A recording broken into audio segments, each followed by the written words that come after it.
berbuat baiklah kau kepada kedua ibu kamu.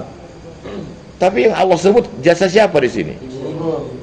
Hamalatsu ummuhu, ibumu yang telah mengandungkanmu. Ummuhu wahnan ala wahnin, susah lemah di atas yang lemah. Wa fisaluhu fi amain, menyapihmu 2 tahun, membolok kau, menggendongmu, menyusukanmu, mengganti inimu. Artinya gini, jasa ayah tak disebut di sini, jasa ibu diungkap Al-Quran. Apa masalahnya?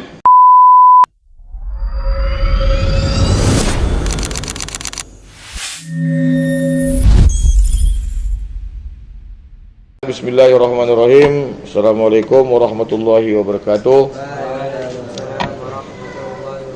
Alhamdulillah, yang kitir jaga ya. Wassalatu wassalamu ala Rasulillah. Allahumma salli wa sallim wa barik ala Muhammad wa ala ali Muhammad. Allahumma faqihna fid din wa alimna at-ta'wil. Rabbi syrah li sadri wa yassir li amri wahlul 'uqdatam min lisani yafqahu qawli yafqahu qawli. Subhanaka la ilma lana illa ma 'allamtana innaka antal alimul hakim. Allahumma shalli ala Muhammad wa ala ali Muhammad. Radina billahi rabba wa bil islami dina wa bi Muhammadin nabiyya wa rasula. Rabbana zidna ilma warzuqna fahma wa amalan shalihan mutaqabbala ya hayyu ya qayyum bi rahmatika nastaghits. Baik. Sebelum kita lanjutkan ceramah, Ustaz minta dulu satu orang itu ya tadi untuk membacakan surah Luqman ayat 12. Silakan baca satu kali aja. A'udzubillahi minasyaitonir rajim. Ayo, kuat. A'udzubillahi minasyaitonir rajim. Bismillahirrahmanirrahim. Walaqad atayna Luqmanal hikmata an yashkur lillah wa man yashkur fa innama yashkuru li nafsihi وَمَنْ كَفَرَ فَإِنَّ اللَّهَ غَنِيٌّ حَمِيدٌ. Sadaqallah semua. Sadaqallah. Ya, digerakkan bibirnya biar jangan ngantuk. Harus digerakkan bibirnya biar jangan ngantuk ya, digerakkan. Oke. Tadi sudah dengar bacaan Al-Qur'an, surah Luqman ayat 12. Luqman itu siapa? Bukan seorang, ada mengatakan Luqman itu seorang nabi, tapi juga mengatakan dia bukan nabi, tapi yang penting dia banyak mempunyai pesan-pesan yang berharga dalam Al-Quran, dan pesan itu sangat menyentuh kepada kita sebagai anak muda, sebagai orang tua, sebagai anak remaja. Ya benar ini. Mudah-mudahan kalian bisa menghafal surah Luqman dan menjadikan Luqman sebagai idola, bukan bintang film sebagai idola. Luqmanul Hakim, ya kan? Luqman Al-Hakim yang bijaksana. Gini, hari ini kita lanjutkan, subuh ini kita lanjutkan kembali cerita kita bahwa pertemuan kita 2 hari yang lalu, bahwa membaca Al-Quran walaupun tak tahu arti dan maknanya, dia seperti kita masukkan keranjang ke dalam sebuah sumur, diangkat berkali-kali walaupun air tak dapat, tapi keranjang itu menjadi paham. Itu kesimpulan. Jadi adakah manfaatnya membaca Al-Quran walaupun kita tidak tahu arti dan maknanya? Ada, pasti ada ya. Baca aja, Iqra'ul Quran, dia membersihkan. Semakin sering keranjang itu dimasukkan ke dalam air tadi, makin bersih. Itulah misalnya, jangan takut. Apa artinya Ustaz, aku tak paham. Banyak orang bilang begitu. Itu maka perlu belajar. Baik, sekarang di subuh yang mulia ini kita kembali melihat kemukjizatan Al-Quran. Bahwa sesungguhnya Al-Quran itu mempunyai gaya bahasa Arab, ilmu nahwu shorob. Kenapa kita penting bahasa nahwu shorob? Kenapa kita penting ilmu nahwu shorob? Karena memang Al-Quran pakai bahasa nahwu shorob. Sekarang gini, coba perhatikan tadi dan dengar ayat yang dibaca oleh teman kamu ya. Walaqad atayna Luqmanal hikmah. Sungguh kami telah mendatangkan kepada Luqman itu hikmah-hikmah, pelajaran-pelajaran yang berharga. Apa yang pertama? Anishkur lillah, agar engkau bersyukur kepada Allah. Wa may yashkur fa innama yashkuru li nafsi. Siapa yang bersyukur berarti ia bersyukur kepada diri sendiri. Wa man kafara, barang siapa yang kufur, fa innallaha ghaniyyun hamid, maka sungguhnya Allah itu lebih kaya dan maha pemurah gitu ya. Nah baik, sekarang perhatikan gini. Inilah ilmu nahwu yang perlu kamu ketahui, karena Al-Quran sangat mudah dipahami kalau kita mempunyai pemahaman ilmu nahwu. Sekarang gini, perhatiin. Dalam ayat ini, walaqad atayna Luqmanal hikmata, Allah mengatakan ada anishkur. Saya yakin semua paham ini. Anishkur, ushkur, fi'il apa? Amar. Agar engkau bersyukur. Domirnya di situ domir wujuban mustatir ya. Wajib disembunyi. Anishkur, wajib engkau bersyukur. Anishkur. Kepada siapa? Kepada Allah. Satu kali dalam bentuk fi'il Oke, anishkur, bersyukurlah engkau. Perintah ini wajib, bersyukurlah engkau. Wa may yashkur, yashkur. Fi'il apa? Mudhari. Fi'il mudhari. Yang menjadi jawab. Wa may yashkur. Barang siapa yang bersyukur. Ya kan? Yashkuru, syakara, ya kan? Satu kali dalam bentuk fi'il amar. Pertama dalam bentuk apa? Fi'il kedua kali dalam bentuk fi'il mudhari. Ketiga, udah, wa may yashkur fa innama yashkuru li nafsi. Itu jawab syaratnya. Dia bersyukur terhadap dirinya sendiri. Oke. Fi'il apa lagi tuh? Yashkuru, fi'il mudhari. Baik. Syukur apa lawannya? Kufur. Baik, bagus. Tengok sekarang, wa man kafara, barang siapa yang kufur kepada Allah. Kufur di dalam bentuk fi'il madi atau fi'il mudhari? Madi. Sekarang gini, fi'il madi apa artinya? Pekerjaan yang telah dulu. Fi'il mudhari sekarang. Fi'il amar akan datang baru coba perhatikan, inilah kemukjizatan Al-Quran dari segi nausorobnya, dari segi bahasanya. Allah seolah mengatakan, wahai semua hamba-hamba, wahai semua manusia, bersyukurlah engkau mulai sekarang dan seterusnya akan datang nanti. Yashkur fi'il apa?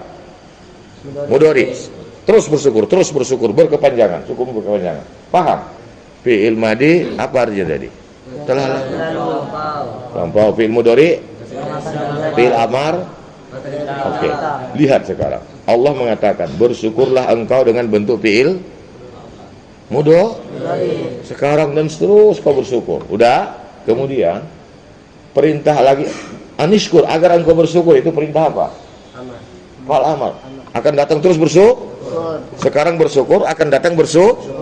Sekarang perhatikan yang terakhir. Wa man kafara. Kafara fi'il apa? Fi'il madi bentuk fi'il apa itu? Artinya gini kata Allah. Kalaupun kau kufur, masa lalu lah dulu. Yang dulu lah itu. Kalau pernah kau berbuat kufur kepada Allah, jangan sekarang lagi, jangan akan datang. Cukup masa yang lalu. Paham di situ, Pak? Allah mengatakan, kalau kau bersyukur mulai sekarang. Mungkin dulu kau tak tahu bersyukur, belum belajar. Sekarang udah belajar, udah, ayo sekarang bersyukur. Sekarang mulai bersyukur dengan bentuk fi'il mudhari. Kemudian anishkur, bersyukur lagi dalam bentuk fi'il selanjutnya terus bersyukur, terus berkepanjangan, jangan berhenti. Mudhari amar, ya kan? Sekarang akan datang. Ketika Allah mengatakan wa man kafara, barang siapa yang kufur. Itu dalam bentuk fi'il apa? Madi. Siapa yang pernah kufur? Fi'il madi itu fi'il apa? Pekerjaan yang menunjukkan masa yang lalu. Barang siapa yang kufur, kalaupun pernah kau kufur, itu yang lalu-lalu lah, yang dulu-dulu lah, pernah jahat, yang dulu-dulu lah. Paham ini? Dalam bentuk fi'il dalam bentuk fi'il barang siapa yang kufur, pernah kufur, dulu-dulu lah, sekarang jangan lagi. Sekarang akan datang itulah kemukjizatan Al-Quran dari segi nahwu sorof bahasa Arab. Nampak di situ, paham? Bentuk yang diungkapkan Allah dalam Al-Quran dalam bentuk fi'il madhi, mudhari dan fi'il madhi, masa kerja, kata kerja bahasa yang telah mudhari, kata kerja yang akan sekarang dan akan datang, amar istiqbal akan itulah gaya bahasa Quran. Yang terakhir,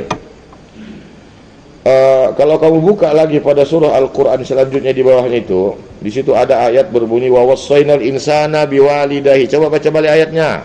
Satu lagi nih, selesai ini kita bubar, kita mau makan ya. Baca ayat wa wassaynal insana.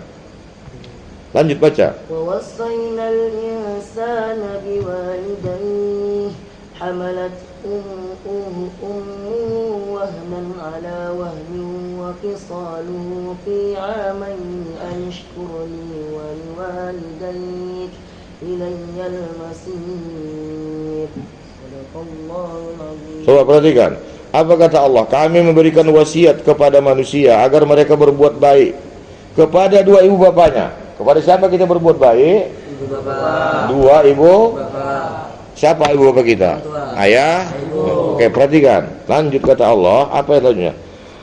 anishkur hamalathu ummuhu wahnan ala wahnin.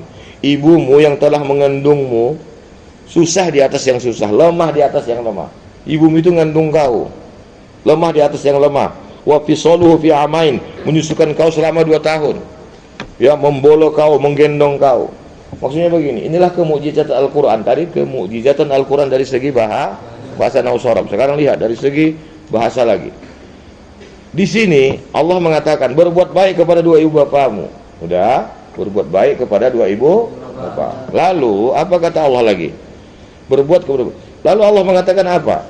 Ibumu yang telah mengandungmu, menyusukanmu, menyapihmu. Dalam ayat ini Allah hanya sebut jasa ibumu, bukan ada ayahmu.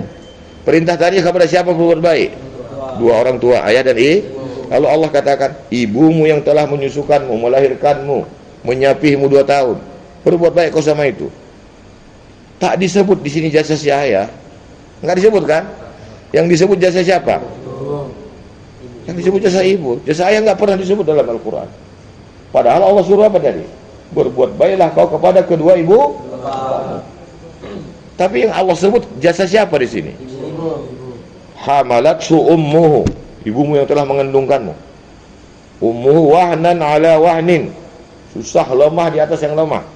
Wa fisaluhu fi amain, menyapihmu 2 tahun, membolo kau, menggendongmu, menyusukanmu, mengganti inimu. Artinya gini, jasa ayah tak disebut di sini, jasa ibu diungkap Al-Quran. Apa masalahnya? Inilah salah satu kemukjizatan Al-Quran. Apa mukjizatnya? Allah seolah-olah mengatakan, hai seorang anak, siapapun engkau, siapapun kamu sebagai seorang anak, agar supaya kau jangan lupa jasa ibumu. Karena banyak manusia yang lupa jasa ibumu, Allah ungkap kembali jasa ibumu kepadamu. Itu dalam Al-Quran. Ibumu ngandungkan kau, ibumu nyusukan kau, ibumu susah dibuat kau buat. Kalau jasa ayahmu, itu bisa kau lihat sekarang. Jasa ayahmu bisa kau lihat sekarang tidak? Nampak tidak? Nampak kecapekannya, nampak pengorbanannya, nampak dia bekerja. Allah tak mau sebut itu pala. Kau tengok sendiri kalau jasa ayahmu. Kau tengok jasa ayahmu, dia pergi, kadang kau tidur dia sudah pergi bekerja. Kalau dia punya sawit, punya ini, dia pergi dia. Kadang tak sarapan dia tinggalkan kau, masih tidur kau tinggalkannya. Gak perlu kuceritakan kata Allah. Jasa ayahmu nampak kau itu. Tengok keringatnya itu, tulang-tulangnya itu, pakaiannya selalu kotor. Jasa ibumu, kau nggak pernah lihat itu. Kau masih kecil dulu, kau masih dalam kandungan, kau belum mengerti apa. Allah tidak mau kau melupakan jasa ibumu. Maka Allah kembali mengingatkan, hamalathu, apa tadi? Ummuhu wahnan wa fisaluhu fi amain. Paham? Kenapa? Inilah salah satu kemukjizatan Al-Quran. Dia tidak sebut jasa ayahmu, karena seolah-olah Al-Quran mengatakan, kalau jasa ayahmu lihat sendiri itu, tengok sendiri. Nampak ayahmu kan? Peluh keringat letih badannya.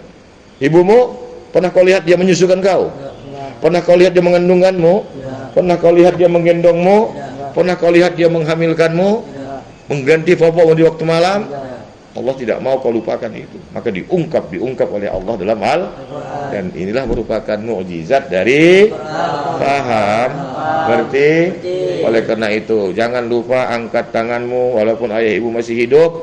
Angkat tanganmu, bilang kepada Allah, Rabbighfirli wa liwalidayya warhamhuma. Ada bertanya, Ustaz, tapi mama ayahku belum meninggal Ustaz, ngapain pula aku doakan? Doakan terus, diganti Allah ditambah dengan kesehatannya, panjang umur. Kalau dia sudah meninggal, Allah angkat derajatnya di sorga. Karena kata Nabi dalam hadis Ibnu Majah, la turfa'u darajah. Setiap seorang anak yang ayahnya sudah meninggal, seorang anak yang ibunya sudah meninggal, didoakannya Rabbighfirli. Satu kali dia bilang, terangkat derajat ayahnya, mamanya meninggal. Terangkat, dinaikkan lagi. Asal didoakannya terangkat. La tarfa'u darajah. Terangkat terus derajatnya. Dari mana? Dari istighfar anaknya kepada ayah dan ibu sudah meninggal. Kalau ayah belum meninggal, Allah kasih keberkahan, Allah kasih kesehatan. Gitu cara nolong ayah ibu kita yang sedang bekerja di kampung sana. Faham? Jangan malas berdoa walaupun orang tua kau masih hidup, tetap Rabbighfirli wa liwalidayya. Sudah, oleh karena itu fahamilah bahwa Al-Quran itu mempunyai kemukjizatan dari segi bahasa. Nampak tadi ya? dari segi bahasa. Maka Al-Quran itu diturunkan dalam bahasa Arab, dan bahasa Arab itu penting untuk kita pelajari dalam tata bahasa ilmu nahwu dan Tengok tadi, dalam bahasa Allah menyuruh kita bersyukur dalam bentuk fi'il mudhari, dalam bentuk fi'il tapi ketika kufur Allah ungkap dalam bentuk fi'il kalau pernah kau kufur. Fi'il madi itu kan kata kerja masalam, dulu-dulu lah itu. Kau pernah tak sholat? Ya, dulu-dulu lah itu. Kau pernah dulu manjat pagar? Dulu-dulu lah itu. Sekarang enggak lagi. Dulu pernah kau melawan ayah? Iya, sekarang jangan lagi. Dulu pernah kau malas belajar? Iya, sekarang jangan lagi. Sekarang rajin. Besok rajin. Maka inilah kemujizat Al-Quran dari segi bahasa. Saya pikir demikian, mudah-mudahan ini menjadi ilmu kepada kalian. Amin ya rabbal alamin. Ayo kita baca doa kepada majelis. Subhanakallahumma wa bihamdik, asyhadu an la ilaha illa anta, walhamdulillahi rabbil alamin.